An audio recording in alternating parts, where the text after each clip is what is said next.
De volta com mais informações e notícias do Fluminense, principalmente em relação ao Fla-Flu de amanhã, jogo que vale vaga nas quartas de final da Copa do Brasil. E não, hoje não é sexta-feira, mais cedo no vídeo pela manhã eu anunciei um sextou em plena quarta-feira. Tudo bem que eu sei que a ansiedade da galera, inclusive a minha, pela sexta-feira é sempre grande, mas a sexta-feira só vai ser feliz de fato dependendo do que acontecer amanhã. Então vamos com calma, porque hoje ainda é quarta-feira. Eu sei que todos estão ansiosos para saber o Marcelo vai ou não para o jogo. Vamos falar sobre isso aqui. O Flamengo tem o retorno de jogadores importantes. E tem um jogador que alguns vão se lembrar, certamente a maioria vai se lembrar. Não porque foi uma passagem marcante, mas justamente pela contratação bizarra que foi a época, Rafael Ribeiro. Pois é, o Rafael Ribeiro está processando o Fluminense, acredite se quiser. Deixe seu like aí, se inscreva no canal e, aliás, já batemos 60 mil inscritos aqui no canal do Lessa. Muito obrigado a todos vocês que estão aqui diariamente me ajudando, interagindo, compartilhando os conteúdos aqui do canal. Enfim, toda ajuda é sempre muito bem-vinda. Vocês constroem o canal do Lessa junto comigo. Se não for por vocês, não tem razão nem sentido ter um canal, então só tenho a agradecer. Já somos 60 mil inscritos aqui no canal do Lessa e agora vamos rumo aos 100 mil. Por que não? Por que não sonhar ainda em 2023, principalmente torcendo por um grande desempenho do Fluminense nesta temporada. Muito bem, eu vou começar aqui com essa informação que o site Netflu trouxe hoje pela manhã. E eu recebi essa informação na semana passada, mas a correria com o jogo contra o Corinthians, eu não consegui apurar. Uma pessoa já tinha me alertado, olha, parece que tem um processo do Rafael Ribeiro contra o Fluminense. Aí na hora eu falei, puta, inacreditável. Mas aí na correria, para aquele jogo, viagem na sexta-feira, eu não consegui ver isso. E o Netflu hoje trouxe a confirmação dessa informação. É um jogador que foi contratado, talvez a contratação mais polêmica de 2021, vinha do Náutico, era reserva do Náutico, foi anunciado como jogador, como se fosse um jogador para o time principal, mas a verdade a diretoria alegou que era um jogador para o Sub-23 e de fato ele foi para o Sub-23. Na época eu falei com o empresário dele falou que na negociação não tinha nada de Sub-23, que ele foi contratado para fazer parte do time profissional, enfim. Ele alegou falta de pagamentos, não recolhimento de FGTS, depois uma quebra de acordo. Ele recebia 25 mil reais. E aí, nesse processo, o custo total, somando 13º, férias, rescisão contratual, enfim, tudo, daria R$ 38.061. O Fluminense teria que pagar em 6 parcelas de R$ 6.343.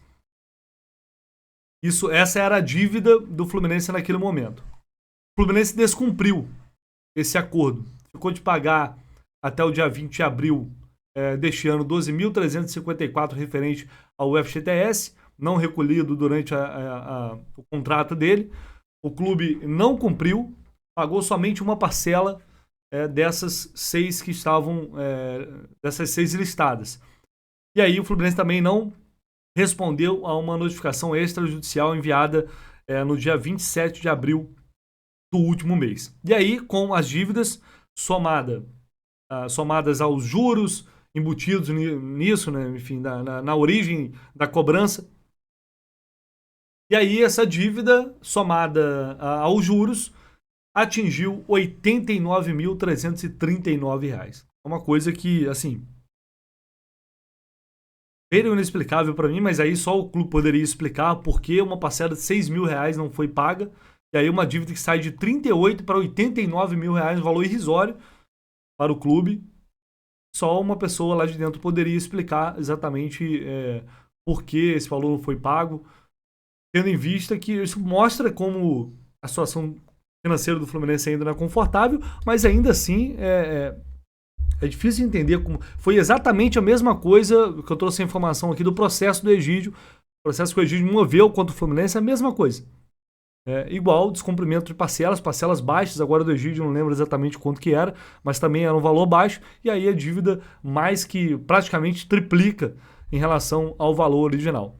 Mais um jogador fraquíssimo que foi contratado e saiu processando, agora vai ganhar um valor ainda maior do que deveria ganhar com a ação original. Se liga, vou deixar o link aqui para você clicar e entrar em contato com a Mais Ágil se você quiser verificar se tem algum saldo perdido no FGTS. Se você tiver um saldo lá ou se você sabe que tem uma grana por lá e quer antecipar esse valor para fazer qualquer coisa, seja lá o que for que você deseja fazer com esse dinheiro, a Mais Ágil vai te ajudar para você receber esse dinheiro na tua mão rapidinho. E, aliás, isso me fez lembrar que hoje é o último dia para declarar o imposto de renda, então se você não fez, se lembra aí, não se esqueça, porque eu já fiz isso uma vez, me esqueci, então um dia importante para isso. Entre em contato com a Mais Ágil, vamos sortear uma camisa oficial do Fluminense no mês que vem, imperdível, no mês que vem, vamos sortear uma camisa oficial para todos aqueles que entrarem em contato com a Mais Ágil para verificar esse e qualquer outra coisa em relação a essa antecipação do fundo de garantia, beleza? Vamos então à provável escalação do Fluminense para o jogo de amanhã. Mais cedo eu falei sobre o Marcelo, né? Trouxe a informação de que o Marcelo está recuperado das dores na panturrilha e que ele estava bem para entrar em campo, mas dependeria do treino desta quarta-feira. E aí, observando o material que o Fluminense divulgou, né, no Flickr, que sempre divulga lá as fotos do treino, nas redes sociais, em nenhum desses materiais o Fluminense divulgou a presença do Marcelo, assim, não mostrou o Marcelo em nenhum momento. E aí há pouco o GE. Globo trouxe a informação de que ele não participou da atividade de hoje. Eu não consegui confirmar essa informação ainda, vou buscar mais detalhes, mas, como eu disse, uma coisa é você estar recuperado, certamente o Marcelo quer jogar, é estar bem. Outra coisa é você ter, de fato, 100% de condições de entrar em campo. Aí é uma avaliação que depende da comissão técnica, do departamento médico, enfim, da fisiologia. Não é uma coisa que depende exclusivamente do Marcelo. E essa atividade seria importante para mostrar que ele realmente tem condições de entrar em campo. Ainda assim, não é possível descartar a presença dele no jogo de amanhã. Eu não descartaria. Depois conversando, hoje mais cedo conversei com algumas pessoas e eu percebi que, assim, eu senti que não há um otimismo tão grande assim, sabe, em relação ao aproveitamento dele como titular. Mas eu acho que o Diniz vai levar essa dúvida até o último momento para, se ele não for titular, pelo menos estar no banco de reservas e ser relacionado. Há necessidade de entender exatamente que processo é esse que ele está passando, quais os treinos que ele realizou nesta semana, porque teria sido muito importante também ele ter treinado durante o final de semana que o Fluminense estava fora, né? Desde a semana passada, jogo na Bolívia, jogo em São Paulo, mas aparentemente isso não aconteceu, pelo menos não da forma como esperado. E como ele não apareceu em nenhum material divulgado pelo clube, é uma dúvida que certamente a gente vai ter que carregar até que, né, ou eu ou outro colega consiga apurar alguma informação mais concreta, garantindo que ele vai ficar à disposição ou não, nem que seja no banco de reservas. Então vamos aguardar mais informações sobre isso. Na zaga, o Felipe Melo suspenso. O substituto natural será o Manuel, que vai formar a dupla de zaga com o Nino, eles que formaram uma dupla muito boa no ano passado, então acho que não há por que não acreditar nessa dupla. O Manuel já recuperou mais o ritmo de jogo e a tendência é que cada vez mais, quanto mais minutagem ele estiver em campo, mais ele vai se soltar e vai retomar a velha forma. Por isso eu acho que ele deveria ter enfrentado o Corinthians e não o Felipe Melo. E se o Marcelo não jogar, o Guga vai ser o titular na lateral esquerda. No meio de campo, a manutenção do Lima e do Martinelli, com as ausências do Keno e do Alexander. Então o Fluminense deve ir a campo com o Fábio, Samuel Xavier, Nino, Manuel, e aí a dúvida Marcelo, Guga na lateral esquerda, André, Lima, Martinelli e Ganso, João Arias e Germán Cano. Pelo lado do Flamengo, sempre importante a gente saber informações do rival, véspera de decisão. Tem gente que acha que não, tudo bem, respeito, mas para mim é muito importante. Obviamente, como jornalista, estou aqui produzindo conteúdo, trazendo informação para vocês, é muito importante a gente ter informações do rival também, seja qual for a informação, se ela impacta de alguma forma no jogo de amanhã, é claro que é uma informação importante. E o Flamengo vai contar com a volta do Pedro e também do Arrascaeta. Eles ficaram fora desses últimos jogos, havia uma dúvida ainda, porque o Pedro ontem não treinou normalmente, como não treinou ainda com 100% da sua capacidade, mas eles vão para o jogo, vão ficar à disposição. Só tem uma dúvida se o Sampaoli vai escalar o Cebolinha ou o Pedro no ataque. Né? Vai depender das condições físicas dele ou por opções táticas também do treinador. O Arrascaeta certamente vai começar o jogo. E tem uma dúvida também, de acordo com o GE. Globo, entre Varela e o Wesley. O Wesley foi titular no jogo de ida. Inclusive o Pirani entrou justamente para marcar as subidas do Wesley ali pela direita.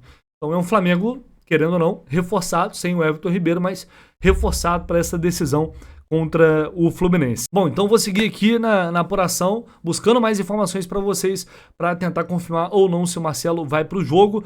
E no vídeo mais cedo eu falei sobre Keno, falei sobre Alexander, atualizações sobre esses jogadores, informações importantes. Eu te convido a sair desse vídeo aqui e assistir o próximo aí, para você ficar por dentro de tudo que eu falei no vídeo de mais cedo. Evidentemente, para quem não assistiu, deixa o like aí, se inscreva no canal, bora rumo aos 100 mil inscritos. Conto com vocês aqui, tamo junto, galera.